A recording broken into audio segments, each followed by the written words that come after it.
Kali ini, Paimin akan merekomendasikan film dari dalam negeri, film yang terinspirasi dari kisah nyata di Indonesia. Langsung aja, gak usah pakai lama. Di awal film, diperlihatkan beberapa orang yang sedang melakukan pengintaian. Mereka adalah intel yang sedang mengintai kelompok sindikat. Salah satu polisi yang sedang menyamar jadi anggota sindikat, ternyata identitasnya ketahuan. Lalu Leong sang pemimpin sindikat bersama satu anggotanya menghabisi polisi itu. Scene berganti pada seorang polisi yang bernama Aji. Dia hidup berdua bersama istrinya yang bernama Nani di rumah dinasnya di Surabaya. Di sini Nani sedang hamil anak pertama mereka. Pagi itu, Nani meminta Aji untuk menemaninya periksa ke dokter kandungan. Aji pun mengiyakan permintaan istrinya. Keesokan harinya, Aji menemui timnya dan menanyakan situasi yang ada. Aji membentuk tim untuk menangkap Leong dan anak buahnya. Bersama timnya, Aji berhasil menangkap salah satu anak buah Leong yang bernama Akbar dan langsung dibawa ke Polres Surabaya. Balik ke Nani, karena Aji sibuk, dia pun pergi ke dokter sendirian. Karena ada sedikit masalah pada kandungan Nani, dokter menyarankan Nani untuk tidak terlalu stres dan banyak istirahat. Malam hari saat Aji pulang ke rumah, dia menanyakan kondisi kandungan Nani. Di sini, Nani berbohong dan bilang kalau kandungannya baik-baik saja. Nani meminta izin Aji untuk mengambil pembantu karena kandungannya sudah besar. Tak lama Aji mendapat telepon dari kantor.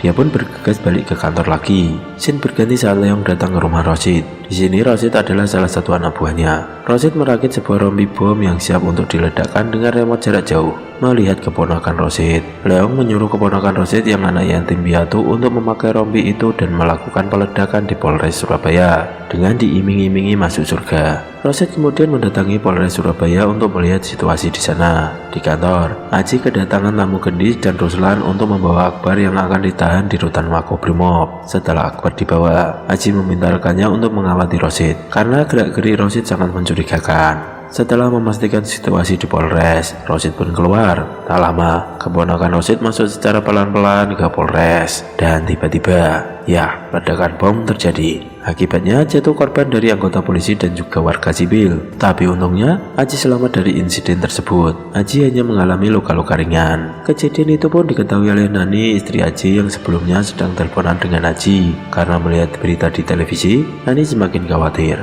Nani akhirnya bisa lega karena Aji menjawab teleponnya. Saat bangun tidur, Nani tak menemukan Aji di sampingnya. Aji sudah pergi untuk mencari informasi pelaku pengeboman. Di Makobrimob, Komandan Sadikin menginterogasi Akbar. Bahkan Akbar dikasih cemilan agar dia mau memberikan informasi di mana Leong bersembunyi. Sebagai sesama bayangkari, Nani pun takziah ke rumah anggota yang jadi korban kemarin. Sepulang takziah, dia jadi tambah pikiran dengan keselamatan Aji. Malam harinya saat Aji baru sampai rumah, Nani bilang kalau dia ingin pergi ke rumah ibunya di Jakarta karena dia terlalu stres jika terus tinggal di sana. Dia stres memikirkan keselamatan suaminya yang akan disiapkan selimut atau kain kafan saat dia pulang. Awalnya Aji tidak mengizinkan Nani untuk pulang ke Jakarta sendirian. Tapi apa daya, demi keselamatan istri dan anak di kandungannya, ia pun mengalah. Paginya Nani pamitan kepada Aji. Dia bilang sudah menyiapkan sarapan.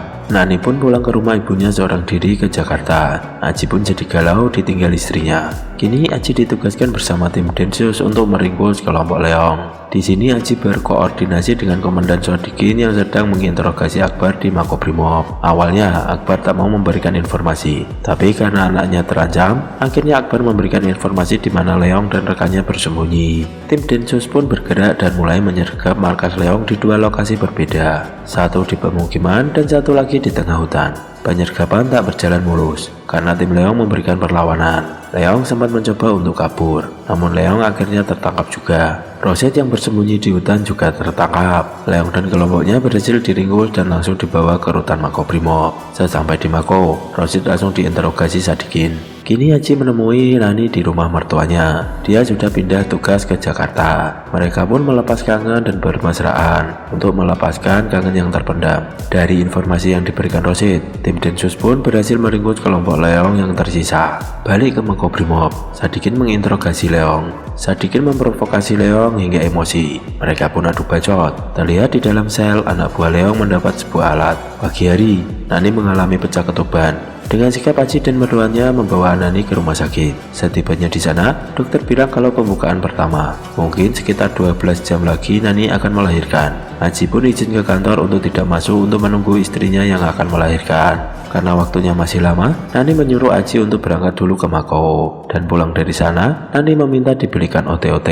Saat sampai kantor, Aji menghadap Sadikin. Dia pun cerita kalau istrinya akan melahirkan. Sadikin langsung menyuruh Aji untuk balik ke rumah sakit lagi. Terlihat Rosid dipindahkan gendis ke sel yang isinya napi yang udah tobat. Saat Leong di dalam sel, ia membuat kegaduhan. Ia teriak-teriak menanyakan paketnya. Salah satu anggota polisi mendatangi sel Leong dan bilang kalau tidak ada paket untuknya. Di sini Leong langsung menghajar polisi itu. Alhasil sel pun jadi chaos dan sel jebol. Karena Leong dan napi yang lain menyerang dua anggota yang berjaga. Bukannya langsung balik ke rumah sakit, Aji malah masuk ke ruang interogasi di mana Akbar sedang diinterogasi oleh Ruslan. Gendis ditelepon salah satu anggota lain yang mengabarkan kalau sel jebol. Gendis lalu mencari Aji untuk meminta bantuan. Aji, Ruslan, dan Gendis pun langsung meluncur ke TKP. Para napi berhamburan keluar dari sel dan membuat onar. Mereka mengacak-acak seisi kantor Makobrimob. Aji, Ruslan, dan Gendis langsung menghadang para napi. Tapi apa daya, mereka kalah jumlah. Mereka bertiga pun melarikan diri dari amukan napi.